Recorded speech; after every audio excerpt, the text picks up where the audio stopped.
Hello everyone, I am Rinku Oza. So I have been talking a lot about depreciation chapter. So today we'll be solving a depreciation chapter in which we'll solving a straight line method question. So hope you like it.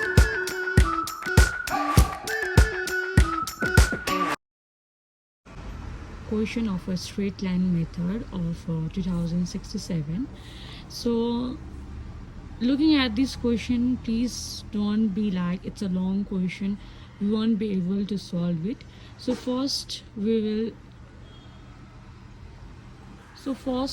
will know like के चाहिँ purchase गरेको छ र के sold गरेको छ. Then after we will start doing it. So यो क्वेसनमा चाहिँ a company purchased a machinery of rupees 2 lakhs on 2064 first one भनेको छ है. सो फर्स्ट मेसिन चाहिँ कहिले पर्चेस गर्यो भन्दाखेरि 2064 को वैशाख 1 गते पर्चेस गर्यो है. सो फर्स्ट मेसिनरी 2064 11 पर्चेस गर्यो 2 लाखमा है. अब यसको डिप्रिसिएसन रेट कति छ 10%. सो फर्स्टमा पर्चेस गरेको कारणले यसमा 10% डिप्रिसिएसन मात्र चार्ज हुन्छ. That will be 20,000. कति भयो 1,80,000 है. अब सेकेन्ड मेसिनरी कहिले पर्चेस गर्यो भनिरहेछ. सेकेन्ड मेसिनरी चाहिँ कार्तिक 2065 फर्स्टमा भनिरहेछ. भनेपछि 2065 कार्तिक भनेको 7 महिना 1 गते पर्चेस गर्यो है. कतिको पर्चेस गर्यो 1,50,000 को.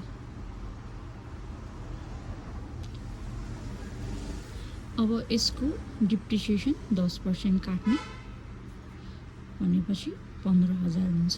प्लस अब जस्तै यहाँनिर 7 महिनामा पर्चेस गर्यो भनेपछि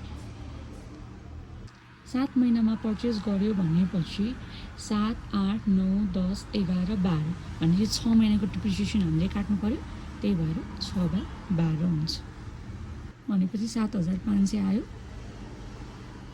हो. अब थर्ड मेसिनरी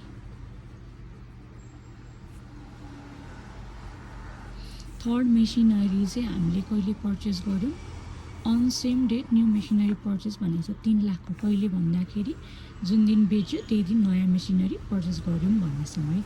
भनेपछि 2066 श्रावण भनेको पैसा जेठ असार श्रावण 4 महिना भयो 1मा पर्चेस गरेछ. कतिको 3 लाखको इन्टु यसको 10% इन्टु 4 भनेपछि 4, 5, 6, 7, 8, 9, 10, 11, 12 9 महिना युज भयो 9/12 है. इन्टु 10% इन्टु 9/12 भनेपछि 22,500 आयो है. अब लास्टमा चाहिँ हामीले सेल गरेको छ है. कुन मेसिनलाई फर्स्ट मेसिनलाई सेल गरेको छ कतिमा 1,50,000. यो चाहिँ मैले किन गरेको हो भन्दाखेरि पछि चाहिँ हामीले जब मेसिनरी अकाउन्ट बनाउँछ होइन it won't be hard for us क्या. त्यही भएर यो फर्स्टमा हामीले क्यालकुलेसन गऱ्यो भने चाहिँ हामीलाई सजिलो होस् भनेर मैले यो चाहिँ क्यालकुलेट गरेर हजुरहरूलाई देखाएको. अब now let's make a machinery account कहिलेदेखि 2064 टु 2066सम्म है. सो अब मेसिनरी अकाउन्ट बनाऊँ है. फर्स्ट मेसिन चाहिँ हामीले कहिले पर्चेस गरेछौँ भन्दाखेरि 2064-11 है. अब जब हामीले कुनै पनि मेसिनरी पर्चेस गर्छौँ होइन हामीले जहिले पनि मेसिनरी पर्चेस गर्दाखेरि हामीले जर्नल बनाउँदाखेरि furniture account to bank to cash गर्थ्यौँ नि. त्यस्तै जसरी यहाँ चाहिँ फर्निचर अकाउन्ट डेबिट भएको कारणले हामीले त्यसलाई डेबिटमा लेखेको. So to bank account. प्राय स्टुडेन्टहरूले सोध्ने भनेको म्याम यो ब्याङ्क अकाउन्ट कहाँबाट आयो भनेर है. सो जब चाहिँ हामीले पर्चेस गर्छौँ त्यतिखेर चाहिँ हामीले जहिले पनि फर्निचर्स टु ब्याङ्क या क्यास लेखेको कारणले चाहिँ डेबिट साइडमा भएको कारणले हामीले यहाँ डेबिट साइडमा लेखेको because we are making a journal of a machinery account है. अब कतिमा किन्यौँ हामीले 2 लाख्समा है. अब यसको हामीले जब डेप्रिसिएसन चार्ज गर्छौँ जहिले पनि एन्ड अफ द इयर भनेपछि चैत्रमा हामीले चार्ज गर्छौँ है. 2064 12 महिना 30 गते वा 31 गते के हुन्छ त्यही गरेर चार्ज गर्ने है। अब के हुन्छ बाई डेप्रिसिएसन अकाउन्ट।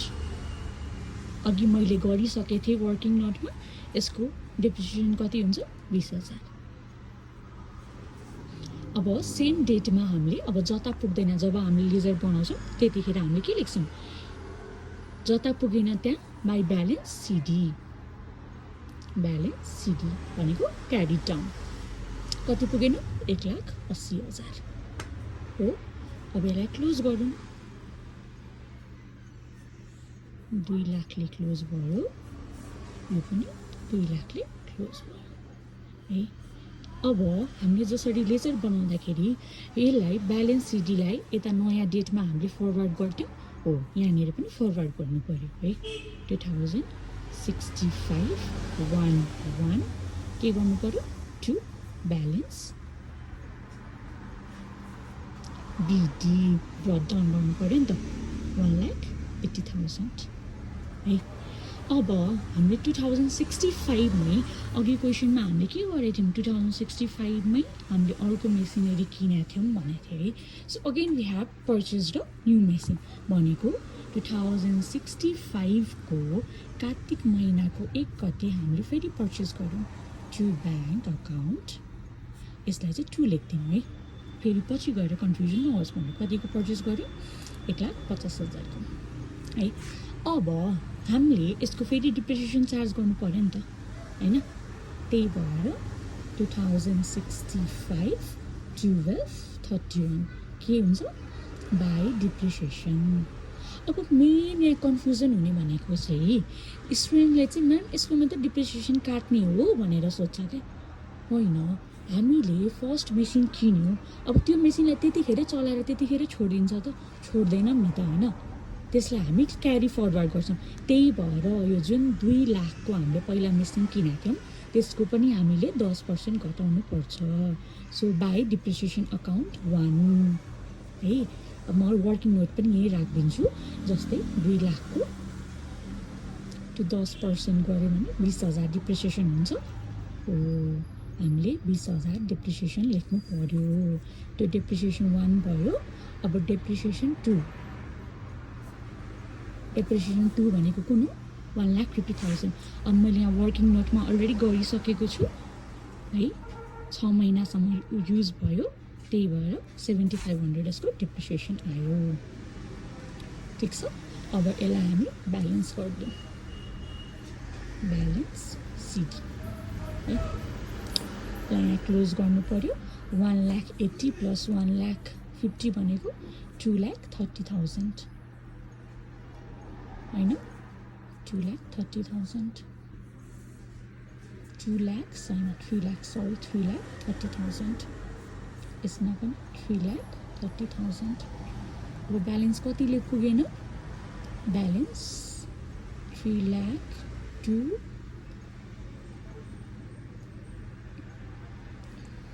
है। ठिक छ। अब मेन पोइन्ट भनेको चाहिँ जब हामीले सोल्ड गर्छौँ त्यतिखेर चाहिँ केस आउँछ है, त्यो चाहिँ अब मेन पार्ट भनेको चाहिँ यहाँनिर हुन्छ है। सो अब त्यसलाई क्यारी फरवर्ड गरौँ। 2065 2066 1 मा टु ब्यालेन्स ब्रट डाउन गर्नु पर्यो नि त होइन, 302,500 ठिक छ हो। एकैछिन है। अब हामीले अघि क्वेसनमा हेरेका थियौँ थर्ड मेसिन पनि पर्चेस गरेको छ र त्यही दिनमा अर्को मेसिन पनि सोल्ड गरेको छ भनेको छ है। सो सबैभन्दा कन्फ्युजन हुने पार्टै यहीँनिर हो। सो पहिला चाहिँ हामीले पर्चेसको हेरौँ है। 2066को 4 महिना 1 गते हामीले पर्चेस गऱ्यो भने के हुन्छ ब्याङ्क अकाउन्ट है। यो थर्ड लेखौँ। कतिको पर्चेस गरेछौँ 3 लाखको हो। अब 2066 12/31 अब हामीले फर्स्ट मेसिन र सेकेन्ड मेसिनलाई पनि डेप्रिसिएट गर्नु पर्यो नि त होइन।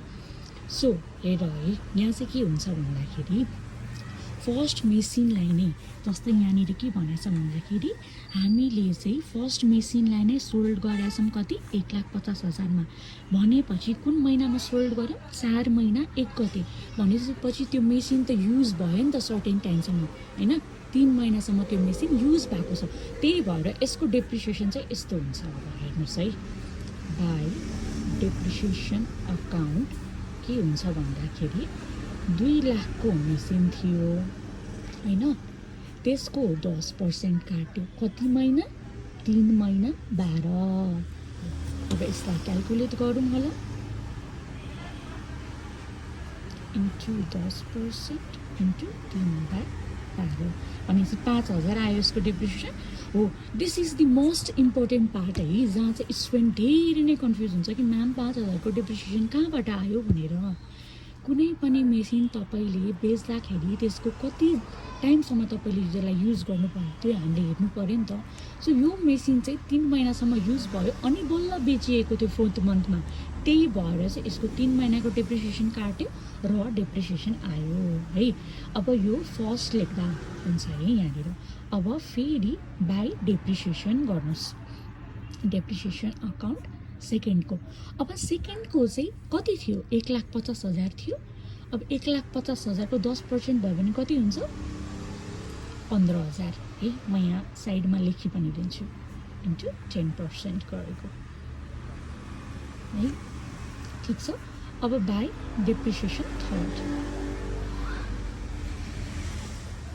अब अघि हामीले क्याल्कुलेट गरे अनुसार थर्ड डेप्रिसिएसन 4 महिनासम्म 4 महिनामा किनेको भनेपछि 9 महिनासम्म भयो नि त डेप्रिसिएसन काट्नु पऱ्यो नि होइन त्यही भएर 22,500 आयो ठिक छ अब हामीले जब सेल्स गऱ्यौँ भने हामीले क्रेडिट साइडमा लेख्छौँ हो त्यही भएर बाई सेल्स है सेल्समा चाहिँ हामीले कति 1,50,000 बेचेको हो अब सबै चिज आयो भनेपछि हामीले त अब प्रफिट एन्ड लस क्याल्कुलेट गर्नु पऱ्यो नि त एउटा मेसिन कुनै पनि बेच्यो भनेपछि घाटा खाएर बेचेको हो कि प्रफिट खाएर बेचेको हो भनेर गर्नु पऱ्यो नि त so let's do that calculation also अब calculation of gain or loss भनेको छ है अब यसमा चाहिँ ओरिजिनल कस्ट हुन्छ है ओरिजिनल कस्ट अफ मेसिन चाहिँ हाम्रो कति थियो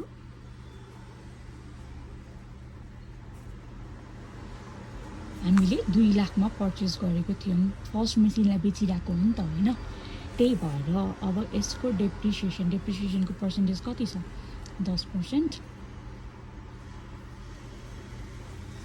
10 भनेपछि 20,000 भयो ठिक छ अब 2064 देखि स्टार्ट भएको हो नि त अब बिबी भनेको बुक भ्यालु है बुक भ्यालु यसको चाहिँ कति आयो 1,80,000 आयो फेरि यसको डेप्रिसिएसन 10%ले घटाउनु पर्यो 20,000 आयो है अब 2066 सम्म यसको 1,80,000 माइनस 20 भनेपछि 1,60,000 ठिक छ बुक भ्यालु 2066 भ्यालु 2066 है अब यसको हामीले डेप्रिसिएसन गर्नु पर्यो अघि जसरी मैले डेप्रिसिएसन गरेँ किनभने 2066 मै हामीले बेचेको हो नि त कति 3 महिनालाई युज गरेर बेचेको हो अघि हाम्रो डेप्रिसिएसनमा कति आएको थियो 5,000 आएको थियो अघि मैले क्याल्कुलेट गर्दाखेरि त्यही हुन्छ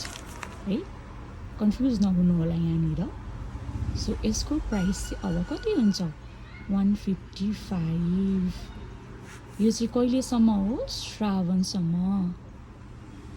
श्रावणमा हामीले बेचेको हो नि त हैन 3 महिना युज गरेर अब हामीले सेल्स कतिमा गरेको थियौँ 1,50,000 मा हो अब हामीलाई प्रफिट भयो कि लस भयो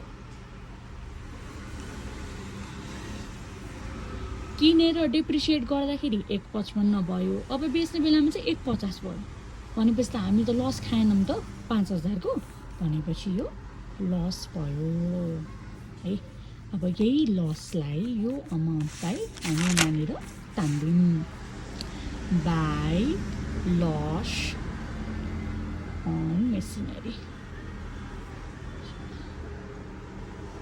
कतिको 5,000 को. अब हेर्नुहोस् है एकचोटि चेक गर्नुहोस्. हाम्रो फर्स्ट डेप्रिसिएसन पनि आयो, सेकेन्ड डेप्रिसिएसन पनि आयो, थर्ड डेप्रिसिएसन पनि आयो, हामीले सोल्ड गरेको मेसिनको प्राइस पनि आयो र प्रफिट अर लस पनि आयो. इफ यसमा प्रफिट आएको थियो भने कहाँ जान्थ्यो? डेबिट साइडमा जान्थ्यो. लस भएर क्रेडिट साइडमा आयो. ठिक छ. अब यसलाई हामीले ब्यालेन्स गर्छौँ. बाई ब्यालेन्स सिटी कतिको ब्यालेन्स भयो? 4,05,000. ठिक छ. अब यसलाई क्लोज गरौँ. 3 3 6 लाख भयो. 6,02,500. ठिक छ. 602,500. So this is a depreciation account.